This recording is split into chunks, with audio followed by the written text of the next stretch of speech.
મે મહિનો પૂરો થવામાં બસ હવે ગણતરીના દિવસો છે અને 1 જૂનથી બદલાઈ જશે તમારા ખિસ્સાને અસર કરતા 5 મોટા નિયમો. દર મહિનાની જેમ આ મહિનાની 1 તારીખ પણ દેશના સામાન્ય નાગરિકો માટે મોટા આર્થિક અને નિયમનકારી ફેરફારો લઈને આવી રહી છે. આ ફેરફારોની સીધી અસર તમારા ઘરના રસોડાના બજેટથી લઈને બેંક ડિપોઝિટ અને હવાઈ મુસાફરી સુધી પડશે. વિગતવાર સમજીએ કે 1 જૂનથી કયા 5 મોટા ફેરફારો થવા જઈ રહ્યા છે જે તમારા ખિસ્સાને કરશે અસર.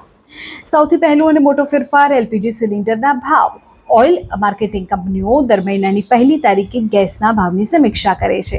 હાલમાં મિડલ ઇસ્ટમાં કટોકટીના કારણે આંતરરાષ્ટ્રીય સ્તરે દબાણ છે. અત્યારે દિલ્હીમાં 14 કિલોના ઘરેલું સિલિન્ડરનો ભાવ 913 રૂપિયા અને કમર્શિયલ સિલિન્ડર 2078 રૂપિયા છે. 1 જૂને તેમાં કોઈ મોટો ફેરફાર થાય તો નવાઈ નહીં. બીજા મોટા ફેરફારની વાત કરીએ તો એટીએફ એટલે કે એવિએશન ટર્બાઇન ફ્યુલ. તેલ કંપનીઓ દર મહિનાની 1 તારીખે હવાઈ ઈંધણના ભાવ જાહેર કરે છે. હાલમાં દિલ્હીમાં જેટ ફ્યુલની કિંમત ₹1,04,927 પ્રતિ કિલોલીટર છે. 1 જૂને જો આમાં વધારો થાય તો બની શકે કે તમારો આવનારો વિમાન પ્રવાસ મોંઘો થઈ જાય. હવે વાત કરીએ બેન્કિંગ ક્ષેત્રની. જો તમારું ખાતું દેશની સૌથી મોટી ખાનગી કંપની એટલે કે એચડીએફસી બેંકમાં છે તો આ ફેરફાર તમારા માટે ખૂબ મહત્વનો છે. 1 જૂનથી બેંક ચાલુ ખાતા એટલે કે કરંટ એકાઉન્ટ્સ અને અન્ય ખાતાઓ માટે નાના મૂલ્યની નોટ અને સિક્કા જમા કરાવવાના નિયમો બદલી રહી છે.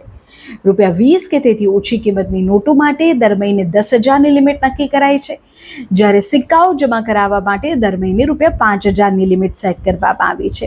જો આ મર્યાદાથી વધુ કેશ ડિપોઝિટ કર્યા તો તેના પર 2% એક્સ્ટ્રા ચાર્જ. ચોથો મહત્વનો ફેરફાર ગ્રીન એનર્જી સોલાર પેનલ સેક્ટરને લઈને.